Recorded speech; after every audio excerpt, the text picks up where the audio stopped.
모 임원이 이런 말을 했습니다. 어느 날 실장님, 부사장님에게 충격적인 말을 들었습니다. 당신이 임원 되기 전에는 내게 와서 내일 뺏어가더니 요즘 보니까 나한테는 안 오고 수석들을 일을 빼앗아서 하는 것으로 보여. 리더는 과감하게 중간 리더에게 권한을 위임하고 그렇게 만든 시간으로 한 단계 위의 일을 해야 합니다. 한 단계 위의 일이 무엇인지, 그 일이 조직에 얼마나 가치가 있는지 고민하는 시간을 만들어야 됩니다.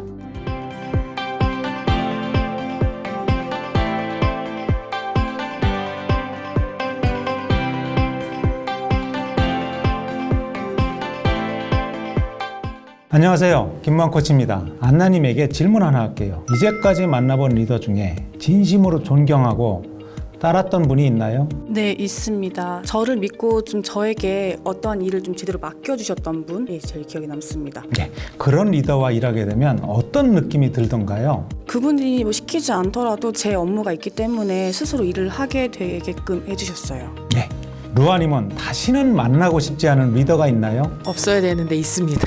저는 좀 너무 자기 의견만 옳다고 말하면서 답정너 스타일 리더분이나 좀 책임감 없는 리더분, 이런 분 만났을 때 좀 어렵습니다. 네, 큰 역할을 맡아서 탁월한 성과를 내고 동시에 구성원들에게 좋은 영향력을 발휘해 존경받는 임원을 만나서 코칭하면 공통적으로 발견하는 것이 있습니다. 아하, 이런 이유 때문에 이렇게 훌륭한 리더로 성장하고 있구나 알게 됩니다.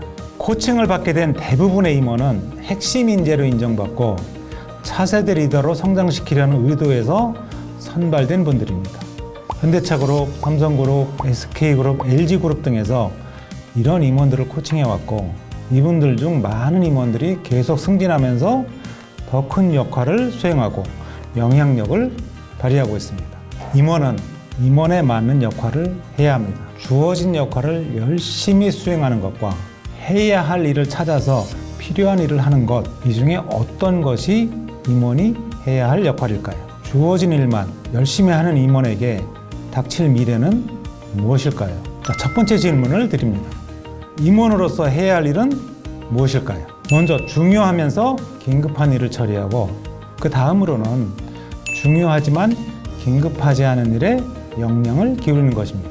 중요하지만 긴급하지 않은 일에 해당되는 것은 무엇일까요? 미션과 비전 수립, 미래 먹거리 발굴, 프로세스 정립과 시스템 구축 등이 이에 해당됩니다. 사람 측면에서 보면 구성원 육성도 이에 해당됩니다. 성공하는 사람들의 7가지 습관, 저자로 유명한 스티븐 코비가 아이젠하워 매트릭스라는 작업 도구를 개발했고 이에 해당됩니다. 실제로 많은 임원들이 이를 사용하면서 효과를 보고 있습니다. 두 번째 질문입니다. 리더가 주변의 이야기, 피드백을 듣지 않고 리더십을 발휘하면 어떤 결과가 나올까요? 사람은 자기 자신을 있는 그대로 보는 것을 무척 어려워합니다. 자신이 잘한다고 믿고 싶은 것이죠. 이를 극복하기 위해서는 나를 잘 아는 사람에게 냉정한 피드백을 요청해서 들어야 합니다. 함께 일하는 구성원들이 가장 잘 알고 있겠지만 우리나라 조직 문화상 구성원들이 냉정한 피드백을 주는 것은 쉽지 않을 것입니다. 로버트 캐플런 하버드대 경영대학원 교수가 골드만삭스 부회장으로 일할 때 중간 관리자들에게 피드백을 요청했습니다. 처음에는 잘하고 있다, 이대로만 해주세요, 이런 얘기만 들었습니다. 그래서 계속 피드백을 요청하자 이제는 솔직한 피드백을 듣게 되었습니다. 이를 들은 캐플런의 속마음은 이랬습니다. 정말 좌절했습니다. 그 피드백이 진실이었기에 더욱 상처받았습니다. 리더가 진솔하게 받은 피드백을 바탕으로 변화된 모습을 보일 때 주변 사람들이 용기를 내어 더 좋은 피드백을 제공하게 됩니다. 이런 선순환이 이루어지면 리더는 지속적으로 성장할 수 있겠죠. 인간은 자신의 얼굴을 거울 없이 볼 수 없습니다. 자신의 리더십을 비추는 거울이 주변 사람들의 피드백입니다. 진솔한 자신의 모습을 보기 위해 용기 있게 피드백을 요청하세요. 임원들을 만나서 코칭할 때 다음과 같은 질문을 꼭 합니다. 권한위임을 잘하고 계시나요? 혹시 권한위임 해놓고 다 체크하고 있나요? 그 사람이 그 일을 잘 완수하도록 기다리고 있을까요? 자신의 위치에서 더 큰 리더로 확장하지 못하는 임원이 있고 더 큰 역할을 맡게 되는 임원이 있습니다. 어디에서 차이가 발생할까요? 이렇게 말하는 임원이 있습니다. 일이야 믿음직한 실장, 팀장들이 다 하고 있습니다. 저는 시간이 많아서 내년에 무엇을 할 것인가? 지금 잘 나간 아이템 말고 무엇을 새로 해야 되는가? 구성원들이 행복하게 일할 수 있도록 무엇을 새롭게 할 것인가? 이런 고민을 하고 있습니다. 조직이 누구에게 더 큰 역할을 맡길지 누구나 명백하게 알 수 있을 것입니다. 무엇을 하고 무엇을 위임할 것인가 쉽지 않은 고민입니다. 삼성그룹의 모 임원이 이런 말을 했습니다. 어느 날 실장님, 부사장님에게 충격적인 말을 들었습니다.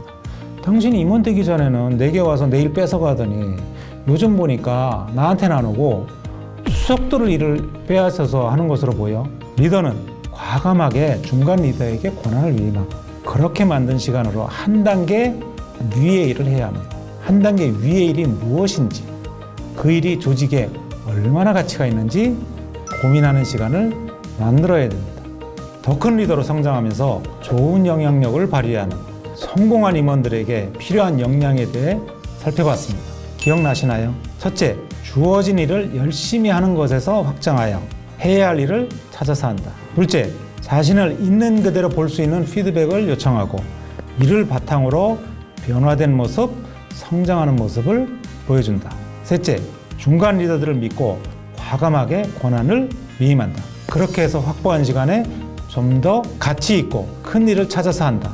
두 분은 상사가 위에서 몇 번을 더 해주면 좋을 것 같아요. 안나는 어떻습니까? 네, 저는 2번을 더 해주셨으면 좋겠다고 생각했습니다.